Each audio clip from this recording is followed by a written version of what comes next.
Merasa bersalah, Baradae kerap mimpi bertemu Brigadir J usai peristiwa pembunuhan di rumah Sambo. Barada Richard Eliezer alias Baradae mengaku kerap didatangi Brigadir Nofriansah Yosua Huta Barat alias Brigadir J dalam mimpi.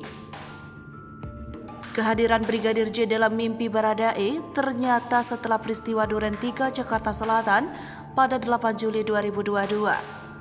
Selama 3 minggu, tidur Baradae tidak tenang karena kerap didatangi Baradae dalam mimpinya.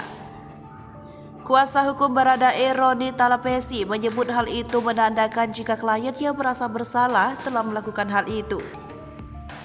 Roni menyebut selama persidangan berlangsung saja, kliennya terus-terusan didatangi Brigadir Yosua dalam mimpinya, sehingga harus dipanggilkan rohaniawan. Roni melanjutkan, saat ini batin kliennya masih terguncang atas apa yang dia perbuat kepada rekannya tersebut. Baradae mengaku dirinya sangat berdosa tidak menolak perintah Ferdy Sambo mengikuti skenario dalam pembunuhan Brigadir Yosua. Hal ini dikatakan Barada Richard saat menjadi saksi di Pengadilan Negeri Jakarta Selatan atas terdakwa Ricky Rizal dan Kuat Ma'ruf pada Rabu 30 November 2022.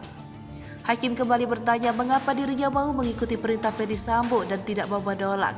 Bahkan Baradae mengaku Brigadir Yosua selalu datang dalam mimpinya selama 3 minggu setelah tewas di tangannya.